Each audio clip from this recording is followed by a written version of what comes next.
Hey guys, I thought I might film this for you and see if I just put together a little sort of part 4A for the finishing off of these corrections to the wings. So what I'm doing now, I'm sanding down the plastic sprue glue that I put in here that I made from the HK sprue. This is 48 hours this has been in there, and what I've done, I've shoved a sanding sponge up inside the wing so that I was supporting the wing, because remember they are quite thin in places. So I'm just going to gently, I've got this sanding stick which has got a flat side to it, or smoother side should I say. They're very flat, they're very good, and just by circular motion I'm just gently rubbing away. Obviously you can see I've left the masking tape on, and I've put another layer of masking tape here temporarily, because obviously this being an edge, it will wear through very easily.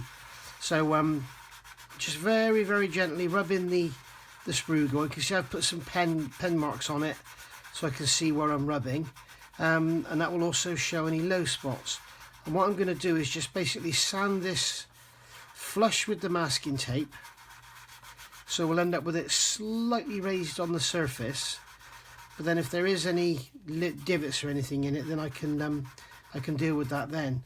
And I know that where this red is here and here, that's the actual surface level, so if I start to touch that, I know I need to stop.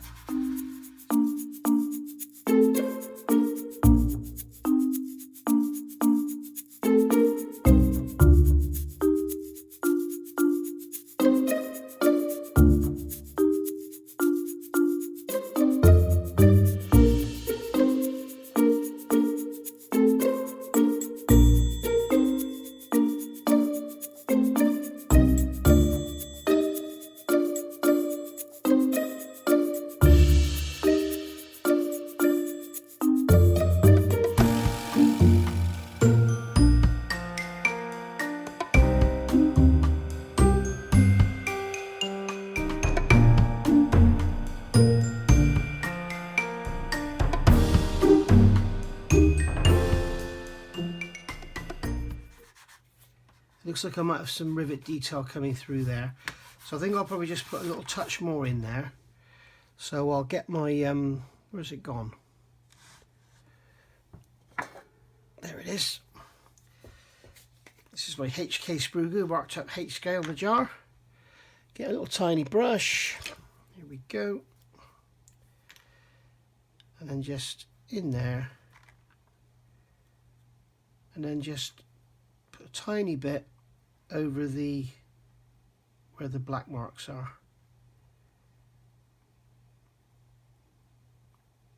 Doesn't need much, just a touch.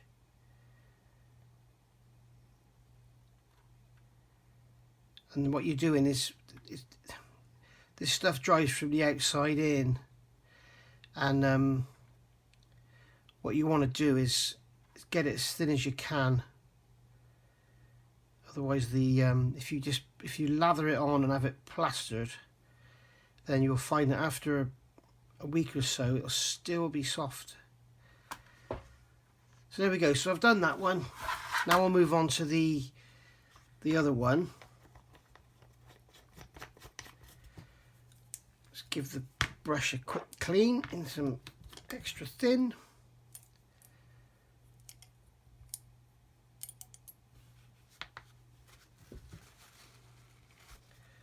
That's that brush clean, good as new.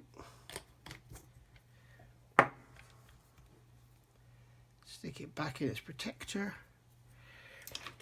and there we go. So I've done that now, so that'll all go off, and I can come back in another day or so and sand it.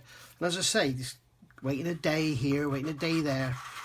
You know, that's why I'm doing this now, is because, you know, if I was at the stage now where I had the wings ready to go, then I would be I'd be impatient and wanting to get this done. So it's best to get this done now, get it out of the way. You've got all the time in the world while you're doing other stuff. For me, I've got all the time in the world because I'm doing millions of other builds. In fact, as I'm filming this, I have literally just finished putting the decals on the Spitfire, and here it is. Ta-da, in case you didn't see the build. And I'm trying to get these decals to sit down, and they just don't want to know. I've even got Mr. Surfacer or Mr. Hobby softer on there now, and that doesn't seem to be doing anything either. So yeah, nightmare. But anyway, back to the Lancaster. It's yeah, it's certainly a long old drawn out job, this one, but it's a job that's worth doing right. You can, you know, if you rush this and get it all done and it all looks lovely and you got the rivets in and everything wonderful, give it 2 weeks after you've painted it and you'll see the lines in the back. I almost guarantee it. So, and you can see that I'm starting to rub away the masking tape there in a couple of places. Mind you, I have got quite a thick layer. There's 1, 2, there's 3 layers there, so you know, you just need to be mindful of that as well. If you've got 2 or 3 layers all around, then you know, you're holding off that much. I'm going to put some more sprue glue in there because I can see the panel line showing through where the sprue glue is sunk back there, on this side here and this side here. I don't know if you can see that. You can see it on the right hand side of both of them at about the 1 o'clock position. You can see the panel line there. So I'm going to put some more sprue glue on there. So I'll get that done and then I'll be back. For you, it's going to be 10 seconds. For me, 48 hours. Right, so got the sprue glue in there. Just going to start rubbing it down again. See if we can get rid of all those high spots. And as I said before, what I don't want to do, let's mark it again. What I don't want to do is end up taking away anything in the middle, really.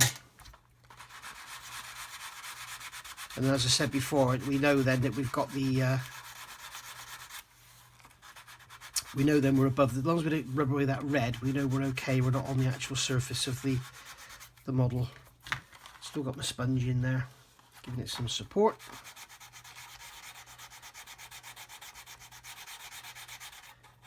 And if any of you don't have this kit or are thinking about getting it, or you're waiting for the Wingnut Wings one or whatever, for an idea of size, this is my Spitfire I'm doing. It's just waiting for a matte coat. There's the Spitfire, and there's the Lancaster wing without the wingtip. So you get an idea how big it is. The wingtip brings it out to about, can't get it in the camera. The wingtip brings it out a little bit further off the left hand side of your screen. So yeah, it's a bit of a monster. But luckily HK have designed this so that you can actually remove the wings for storage. Just unfortunate the design of the aircraft that the main undercarriage is in the wings. It'd be better if it was in the fuselage, then it would be. I think what Hong Kong models, what Wingnut Wings have done, I think they've split it here. So this is part of the fuselage, and this bit comes off, so you can actually leave the model stood on its wheels, rather than, you know, damage the underside of it. I'll probably glue the wings on anyway and just hang it from the wall or something. But there is no, like with their B-17, they did that fancy wall hanging thing that went into the bomb bay. They don't have that with this one. All you've got is a bomb bay, which is absolutely peppered with ejector pin marks, and I think there's over 100 of them. Or was it 82 or something? I did count them, I can't remember now.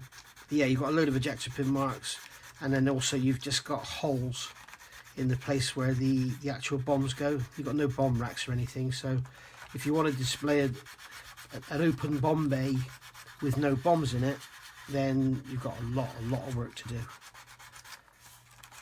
So there we go, that's down pretty much flat now. So I'm pretty happy with that. We can see the red coming through, which means we're nearly there.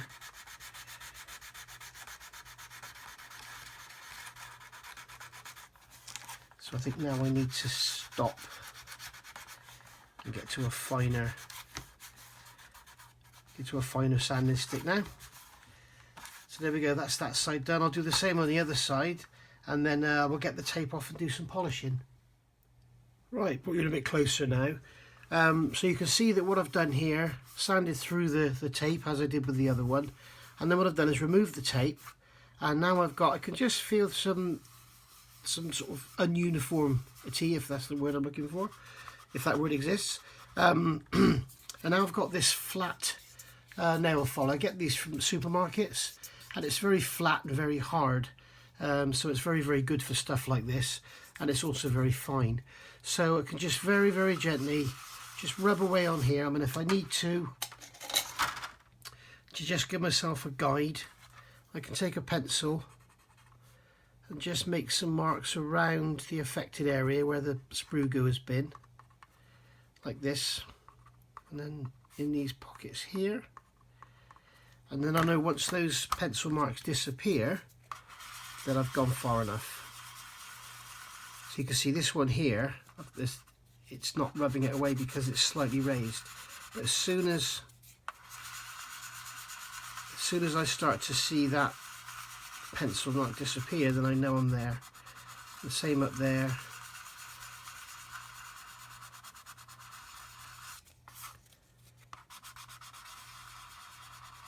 We can see that the rivets are still there because we've got the white deposits in them.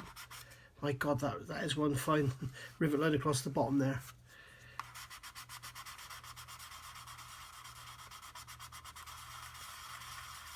And as I say, I'm not putting any pressure on at all. I'm just letting the stick do the work.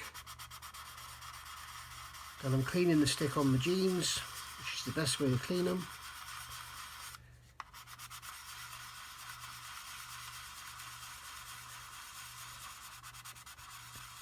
Literally removing nothing.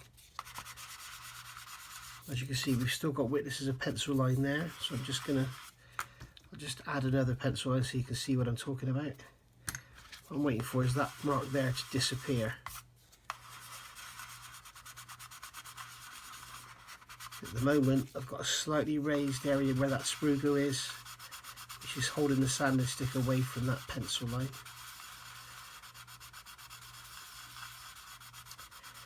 And hopefully we can get this done without any Mr. Surfacer, without any filler or anything. It'll just be like virgin plastic. Remember, all we're doing is filling up some little tiny engraved panel lines.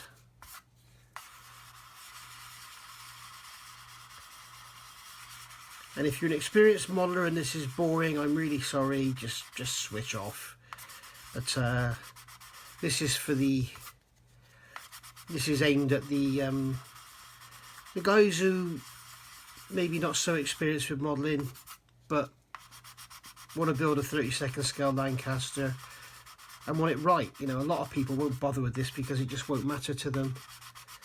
But if you do want to get it right and you want to put your own signature on your model, then I just want to basically show you how to do it, which is what my channel is all about. I mean, a lot of my stuff is all about showing the newer, less experienced modelers how I go about doing stuff, and perhaps give you some clues as to how you could do it too. And there we go. So I'm pretty happy with that.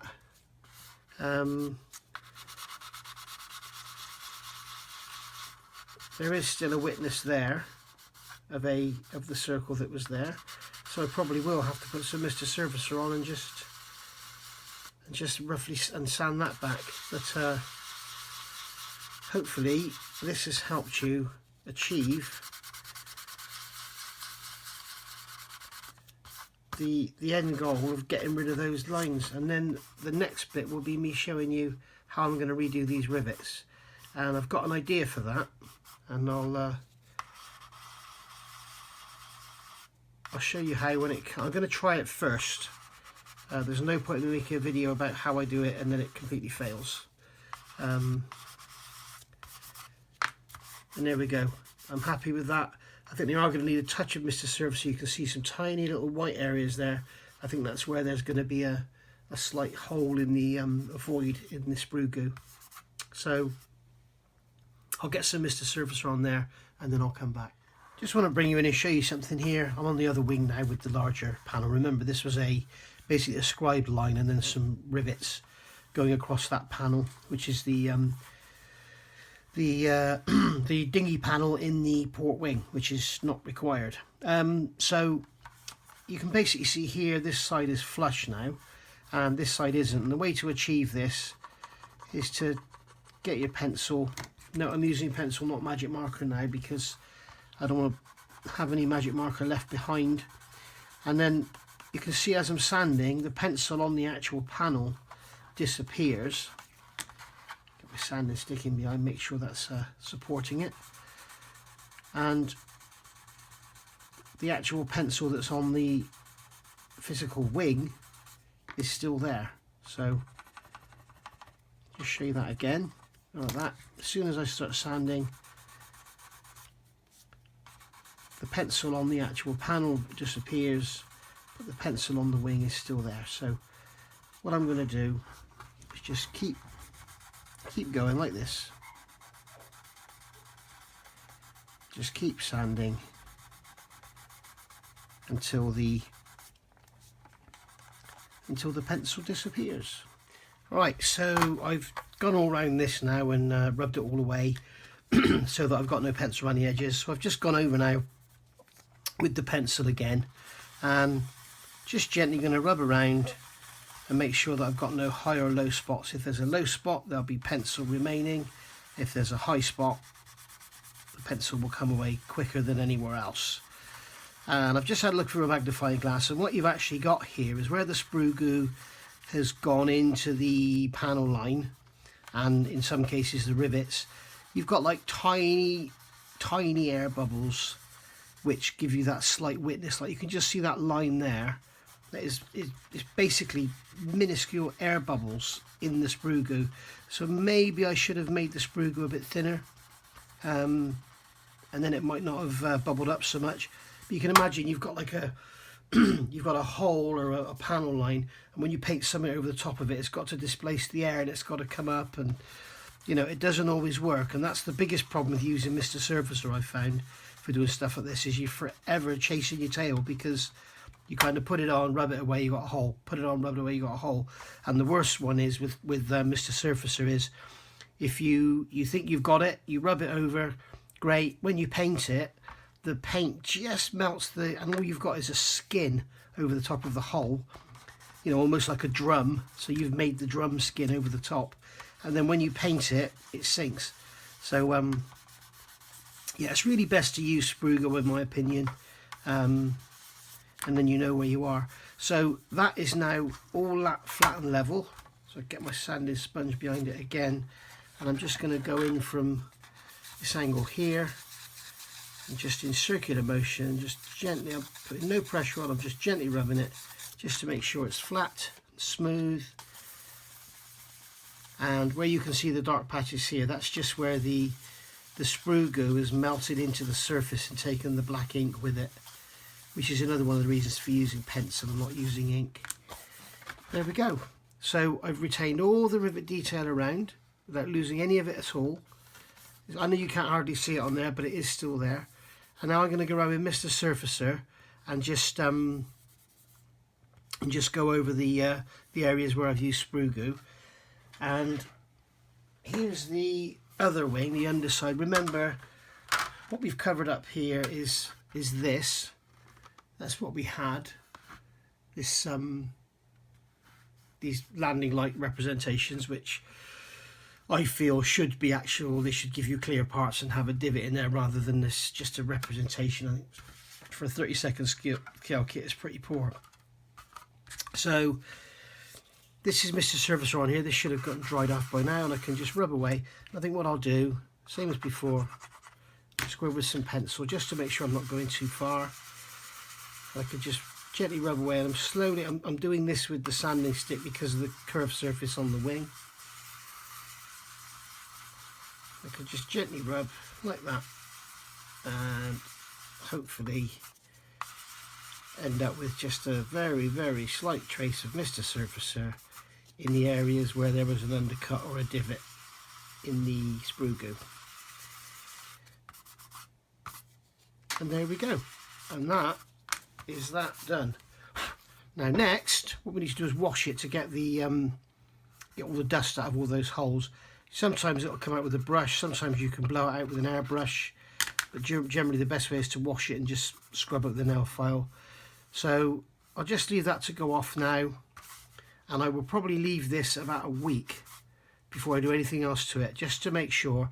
And then I'll probably mask off the rivet holes again, give it a coat of primer just to make sure we get no shrinkage, and then I can go in and show you how I put these rivets back. Okay, so Mr. Servicer's dried off now. I taped it up, painted it on, and I've gone over again with some pencil, as you can see, keeping this tape on this edge because I'm worried that I'll end up sanding that edge a radius, so I just need to stay away from it.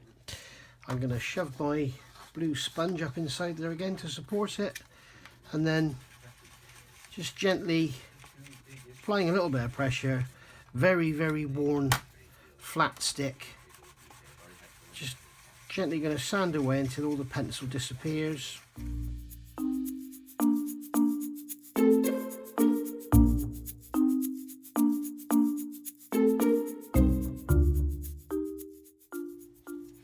And there we are, almost there.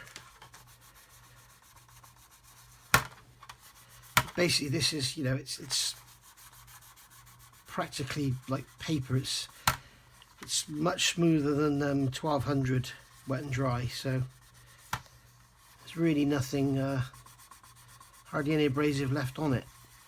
So it's literally just polishing away the Mr. Surfacer. And I'm just going to put some more pencil on there because I'm concerned what I'm doing here.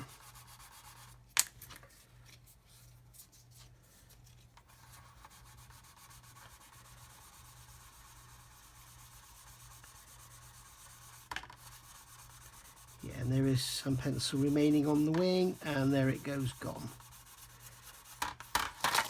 So there we go. So you can see we've got a dead flat surface ready to scribe and rivet, and that'll be in a forthcoming video. I'm going to leave this now for a week, probably 10 days, just see if it settles, and then do the whole process. Well, just put some Mr. Surfacer on it again. But yeah, it's something to bear in mind if ever you do any repair work using sprue goo or any hot fillers or anything. Leave it for a few days minimum, because the last thing you want is to go back after, you know, after a week after you've built it and painted it and see that, you know, it's all sunk. So we want to make sure those lines don't come back. So thanks for watching. Please like, subscribe, and you'll see lots more HK models and all sorts of other stuff, Lancaster and not Lancaster related, coming up on the channel. So I'll see you later. Bye bye.